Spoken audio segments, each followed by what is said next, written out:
Hay historias que duelen y otras que arden. Y luego está la historia de un hombre tan alto que su sombra parecía un árbol, tan fuerte que podía cargar lo que 6 personas juntas no podían, y tan peligroso, según sus dueños, que lo encadenaron como si fuera una bestia. Pero ningún hierro, por grueso que fuera, podía contener lo que estaba por despertar dentro de él. Porque en el corazón de Virginia, en pleno siglo XIX, un esclavo de más de 2 metros y 25 centímetros decidió que ya no viviría un día más arrodillado. Una sola noche bastó para que su nombre se convirtiera en un susurro prohibido, en una advertencia temida, en una leyenda. Esta es la historia del gigante de Virginia. Antes de comenzar, te invito a dejar tu like si te gusta el contenido histórico narrado de forma profunda y humana. Suscríbete para más historias reales que pocas veces se cuentan y cuéntame en los comentarios.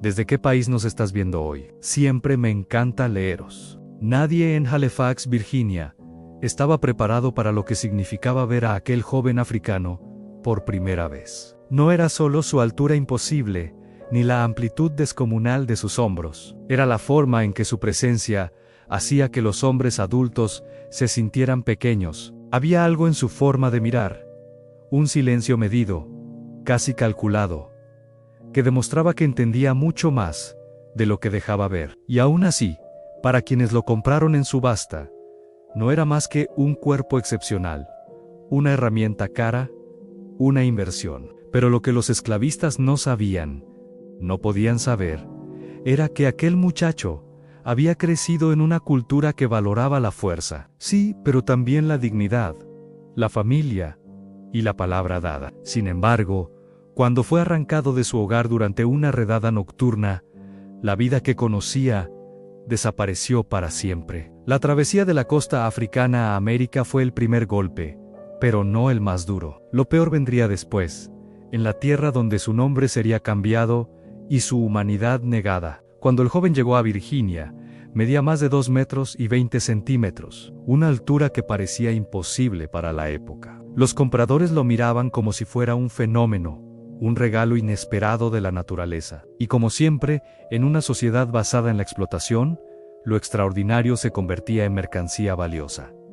Su cuerpo significaba dinero, su resistencia significaba producción. Su tamaño, espectáculo, aquella subasta no solo marcó el inicio de su vida como esclavo, marcó el inicio de una leyenda. Porque, aunque nadie lo sabía todavía, ese joven imponente que caminaba encadenado, con la mirada baja, pero la mente despierta, sería algún día el nombre que aterrorizaría a plantaciones enteras. El nombre que demostraría que un hombre puede ser despojado de todo, excepto de su voluntad. El viaje desde África hasta Virginia fue una prueba diseñada para quebrar cuerpos y espíritu. Durante semanas, encerrado en la bodega de un barco negrero, el joven gigante convivió con el miedo, el hedor y los gritos que nunca parecían terminar. La oscuridad era casi total, y el espacio, reducido a lo mínimo,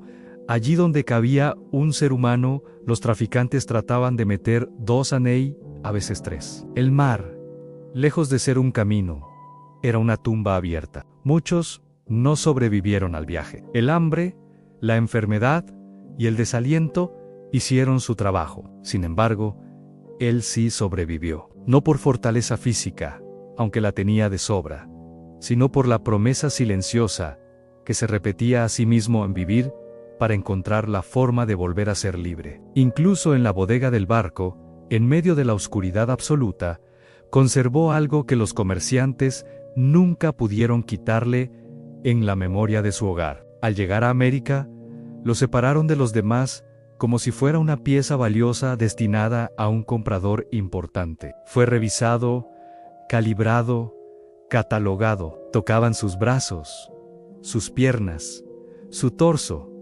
como quien evalúa un caballo. Esa deshumanización sería constante en su vida. No era tratado como un joven, ni como un ser pensante. Era un producto, un cuerpo para vender, un músculo para explotar, un fenómeno para exhibir. Y aún así, Oculto en algún rincón de su alma, algo vibraba en silencio. Una mezcla de orgullo, rabia y paciencia, porque sabía que, si algún día quería recuperar su vida, necesitaría esperar el momento adecuado. Un momento que, aunque él todavía no lo sabía, llegaría más tarde de lo esperado, pero con una fuerza imposible de contener. En la subasta de Richmond, su tamaño despertó fascinación inmediata. Los compradores murmuraban cifras absurdas para la época, convencidos de que ese gigante africano podía multiplicar su producción. Y no se equivocaban para ellos. Su fuerza significaba riqueza. Cuando Cornelius Blackwood lo adquirió por una cifra exorbitante, no compraba a un hombre, compraba un espectáculo ambulante, una herramienta de trabajo y un símbolo de estatus. Su vida en la plantación comenzó con demostraciones públicas. Blackwood lo exhibía como quien presume un trofeo. Hacía que levantara cargas imposibles, que realizara tareas que otros necesitaban hacer entre 6. Su cuerpo se convirtió en un instrumento de entretenimiento los domingos. Después de misa, venían visitantes para verlo levantar barriles, chargar tronchos y, en ocasiones, resistir peleas que él jamás había elegido. Mientras tanto, dentro de él crecía otra sensación, la de ser observado como si fuera menos que humano. Cada aplauso, cada grito de emoción ante su fuerza, era una cadena invisible más, y aunque nunca se quejaba, ni gritaba, ni mostraba dolor, el precio que estaba pagando era mucho mayor. Era que el dinero de la subasta estaba pagando con su dignidad. Aún así, aprendió a observar, aprendió los horarios, los comportamientos, las rutinas, aprendió inglés, aprendió la estructura de la plantación, y, sin saberlo, se estaba preparando para un futuro que sería tan brutal como liberador. El tipo Blackwood, descubrió que podía ganar dinero, no solo con el trabajo del gigante, sino también con su cuerpo como objeto de estudio. Surgió entonces la figura del Dr. Whitmore, un científico obsesionado con medir, cortar, examinar y registrar todo lo que pudiera explicar cómo era posible que un hombre alcanzara tal tamaño y fuerza. Para él, no era una persona, sino un espécimen. Lo ataban a una estructura de madera mientras el doctor recorría su piel con instrumentos fríos, provocando cortes pequeños, pero repetidos. Los visitantes observaban los experimentos como si se tratara de una demostración curiosa, una simple clase de anatomía. El gigante nunca gritaba, nunca suplicaba. Su silencio se convirtió en su única forma de protesta. Aquellas sesiones de investigación se repetían mes tras mes, dejando cicatrices visibles y otras que no podían verse. Y aunque cada corte era una humillación más, también era un recordatorio. No estaban estudiando a un animal, sino a un hombre que recordaba cada rostro, cada gesto, cada palabra pronunciada. Entre el trabajo, los espectáculos y los experimentos, su vida se volvió una rutina mecánica. Pero esa rutina comenzaría a cambiar cuando apareció una persona que le devolvió un pedazo de humanidad que creía perdido. Naomi llegó a la plantación como una esclava doméstica, pequeña, delicada y acostumbrada a moverse en silencio. Era todo lo contrario a él, diminuta frente a su altura colosal, suave frente a su presencia intimidante. Pero la primera vez que se cruzaron, mientras ella colgaba ropa y él pasaba cargando troncos, ocurrió algo que ninguno esperaba. La conexión fue inmediata. Ella cantaba una melodía suave, familiar para él, demasiado familiar. Era una canción de su infancia, un recuerdo vivo de su hogar perdido. Él se acercó, casi sin darse cuenta, y le habló en un susurro torpe. Naomi, sorprendida pero no temerosa, respondió con una sonrisa tímida. Ese pequeño intercambio, insignificante para cualquiera que lo observara, se convirtió en su único fragmento de luz en medio de la oscuridad cotidiana. Con el paso del tiempo comenzaron a hablar en breves encuentros robados entre tareas. Ella lo ayudó a mejorar su inglés, y él le contó historias de su tierra, de su familia, de la libertad. Dos personas que no poseían absolutamente nada, encontraron en el otro algo que valía más que cualquier objeto en compañía. Aquella relación clandestina creció hasta convertirse en amor. Un amor frágil, prohibido, pero tan necesario que empezó a darle al gigante una razón por la cual seguir resistiendo. Y también, sin saberlo, una razón para lucharlo todo cuando se lo arrebataran. Cuando Naomi quedó embarazada, el gigante sintió por primera vez en años una chispa de esperanza. La idea de un hijo, de una familia propia, lo llenó de propósito. Pero el amo, lejos de alegrarse por razones humanas, solo pensó en cifras. ¿Cuánto valdría un niño nacido de un gigante? ¿Cuánto podría ganar? Esa mentalidad fría sería el inicio de una tragedia irreversible. Al enterarse del embarazo, un comerciante llamado Marcus Doyle llegó con una oferta a comprar a Naomi y al futuro bebé como experimentos. Para él, no eran personas, eran material valioso para vender a plantaciones o médicos que estudiaban cuerpos negros, como si fueran raros especímenes. Blackwood dudó, pero finalmente la vendió sin aviso previo. La decisión fue puramente económica. Cuando Naomi fue llevada a la carreta para ser enviada a otro estado, el gigante intentó romper sus cadenas con todas sus fuerzas. Su desesperación llenó la plantación de un grito silencioso. Naomi lloraba. Él trataba de llegar hasta ella, pero las cadenas resistían. Y mientras el carro se alejaba, se llevó consigo al amor de su vida, a su futuro hijo y a la última parte de su humanidad intacta. Ese día, algo dentro de él se quebró para siempre. El dolor se transformó en furia, la tristeza en propósito, y la paciencia acumulada durante 15 años se convirtió en una tormenta contenida, lista para estallar. La noticia final llegó semanas después.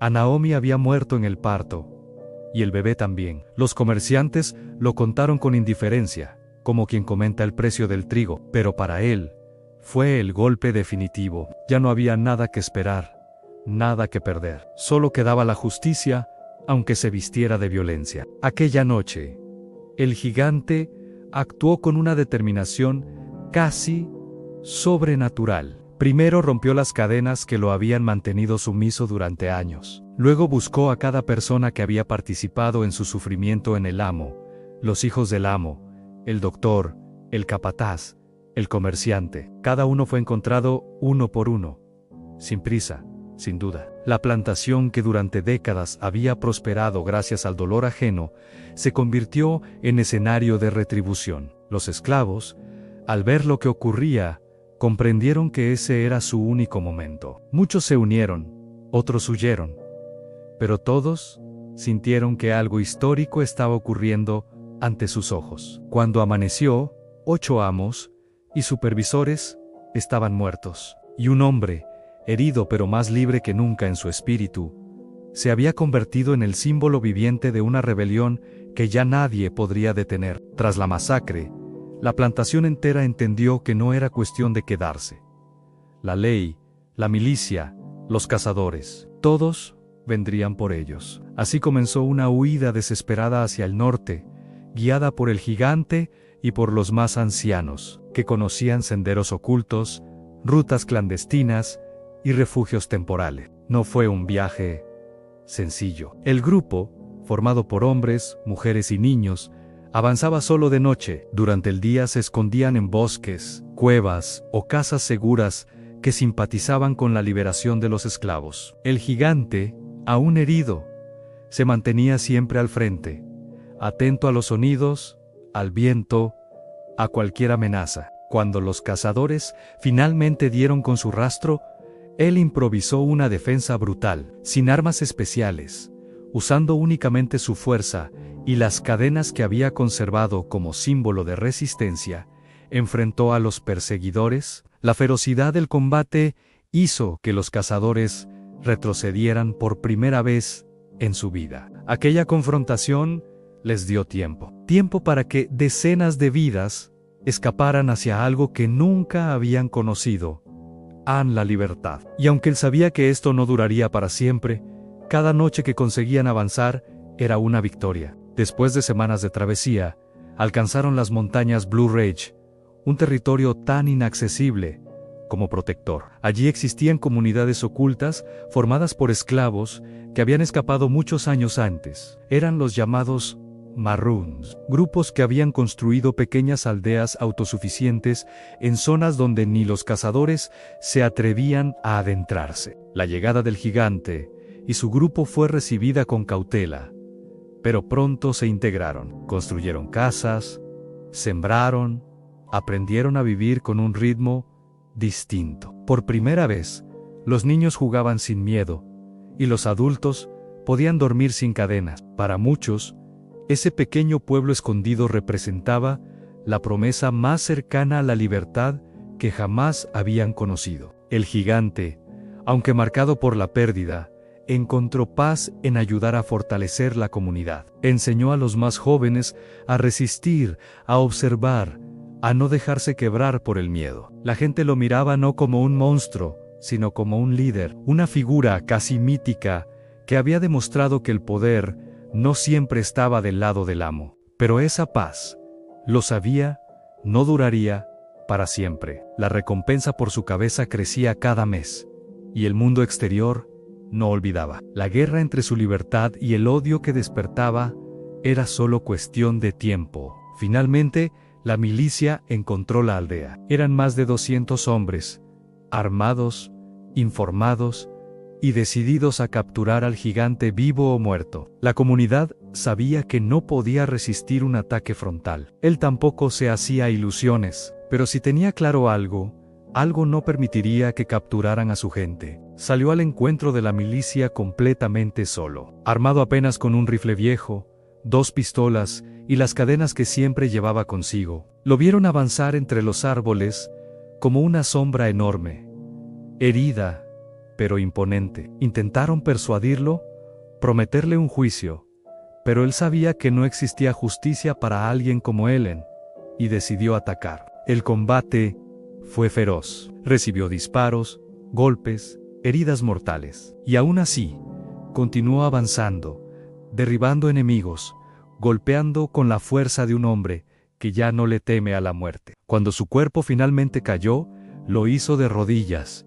como si incluso en la muerte se negara a ser reducido. Los soldados pensaron que su muerte apagaría la rebelión, pero provocaron lo contrario. Su historia se extendió por todo el sur, transformándose en un mito, una advertencia, una inspiración. Para los esclavos, su nombre se volvió un susurro de resistencia. Para los emos, un recordatorio de que ningún sistema basado en la crueldad puede durar para siempre. Y así, el gigante de Virginia jamás murió del todo, porque las leyendas, cuando nacen del sufrimiento y la valentía, se convierten en fuego que ninguna bala puede apagar.